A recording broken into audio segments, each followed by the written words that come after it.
Hi everyone, it's Kim. Thanks for joining me. With the end of 2024, we can now look at our Spellbinders Advent Calendar and start playing with all of the dies and embossing folders, stencils, and stamps that were in the calendar. I have divided mine all up. I have it all ready to go, sorted out in little packages. And I want to just run through and show you the images in case you haven't seen them. They all work together so well, and they work great with other dies that we may have in our stash. What I particularly love about the die sets is they're not just a single layer die or a 2-layer die. Some of these have like 6 or 7 layers in it. I think when I was looking through here, the bee had like 10 dies in this set. Here's the little dog. It has 10 pieces in this die set. So they are nice die sets. So let's take a look. I know we saw some of these that I had used in the perpetual calendar, but we'll just flip through all these real quick. What I do is I die cut it out and put it together, and this is what's in the balloon set. So I don't combine it with anything else. This way, if I go to look for something in particular, I know exactly what die set to look in. So I just put them again in this little journal, and then it's easy for me to go through and see what year that maybe I'm looking for is in. I love these ribbon sentiments, so they're doing more of those. We have 3 more this year, and a couple dies with just words in them for sentiments, and then some great images. And then in addition, there were 2 stencils, 3 stamp sets. 2 of them were sentiments or words,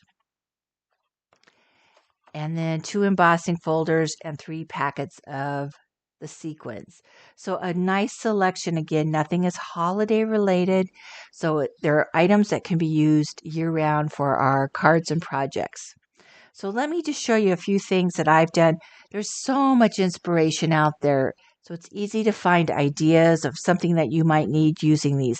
And on my cards, I try to just kind of stay within the Advent calendar and mix and match. A couple of them I pulled in some other things, but I was trying just to be with the Advent calendar for this go round. So to start with, I used the vase and the flowers, and I embossed the vase with one of the embossing folders. It's that little strip embossing folder.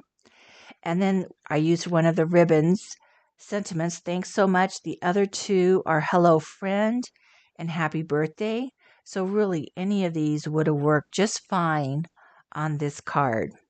But pretty simple, easy to make, multi-purpose. And then I pulled out the lemonade glass and one of the sayings and the tickets, or the postage. I'm not sure if it's postage or tickets, just whatever you want with that little edge there, and put some of those together with the saying. Again, very simple. But this also, if I thought, oh, I'm just going to try to stay within the Advent calendar, that gave me a challenge to try to put some of the different pieces together. So again, very simple. Just use scraps on everything, which is ideal. I love that little suitcase and all the pieces that went with it. Now, I simplified it a little bit on this one, and I wanted to get a globe. So I did go back and pull out a couple of the globes from Tim. So this is his older one. His vault one would work just as well because these 2 are almost the same size. This is the Vault World Travel.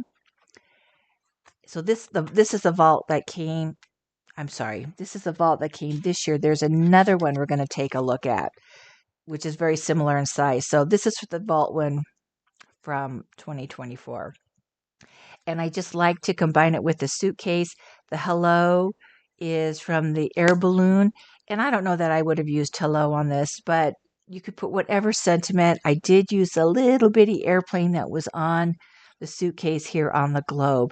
And then the background here is using the embossing folder again, one of the strip embossing folders from the Advent calendar.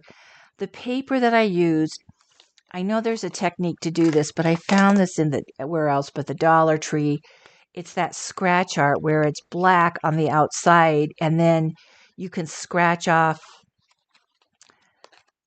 Let's see if here we can get this open. You can scratch off the black like paint. So it is sort of messy, but it's pretty cool how it works. I know there's a technique where you can make your own paper where it's colored underneath, and then I think they use paint and you can scratch it. But after I embossed it, then I just lightly sanded it and exposed the color underneath. So that was just fun to use something different in my stash and add a little color to the background. And then one of the dies that I really loved was the popsicle. And you can make that any color that you want. And of course, I needed a hand to hold that popsicle. So I thought, now's my time to experiment with my favorite hand dies from Spellbinders. This is the heart hand. So I started like this.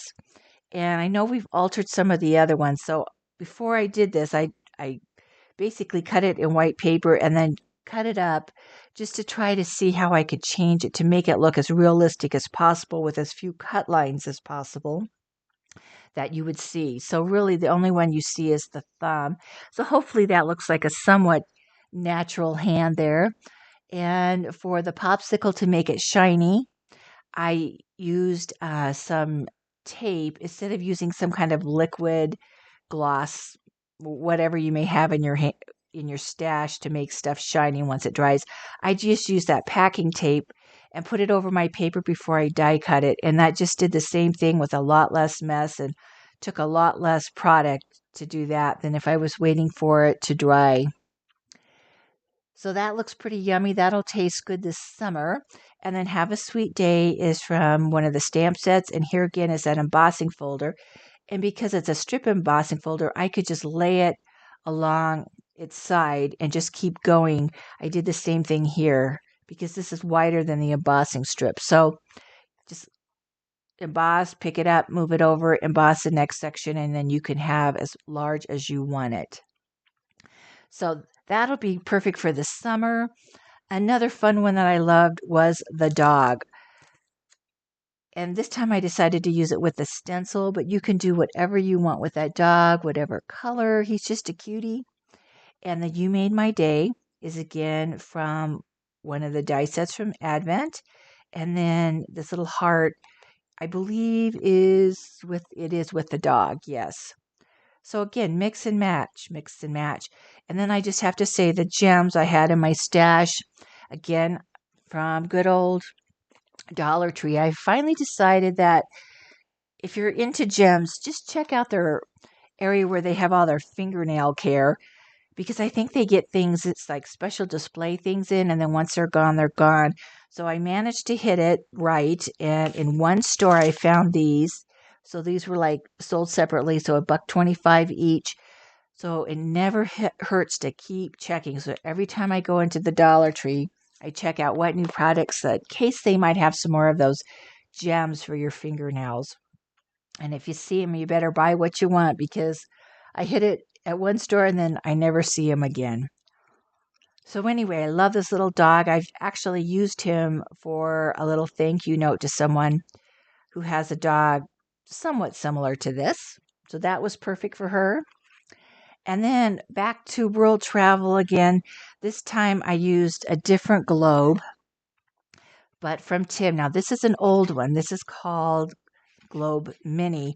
Very similar in size to this one. So there's not a lot of difference. If you have the vault globe, that would work just as well with the balloons. You could see they're fairly close in size. And I don't know why I was into travel and the balloon had to soar above. I didn't put an sentiment on this. This might be a good inspirational card for someone who's starting a new chapter in their life or off on a new adventure. And I used the gems just kind of as stars or something out there in the universe. But again, this is just an idea of how to use them. And then when I need something specifically, I can put together exactly the pieces that will be best for that individual. And then I decided to use the little tags as a little tag card. So this is a kitty. I didn't put the balloon on the kitty, the little heart balloon. I could just use it by itself. From Me to You is also from the Advent calendar. And then I just lined it on the back, made a little tag where I can put a little string in there and attach it to a gift or something. But very simple to use and combine all of these different sets. And then the last thing I have to show you is this little 3D decor piece. This little container is from the Dollar Tree, again from their cosmetic aisle. This was something for sponges, like your cosmetic sponge to dry it out in, but I thought, ooh, that might be a good little dome. And it does open up. Let's see here if I can get it open and flip around. So I put my little bee and my flower in there. And this is just a nice little display case. You know, when I have it out displaying it, I'll leave it open. But then if I decide to put it up, put something else out for the season, I can close it up and he will stay dust free in there.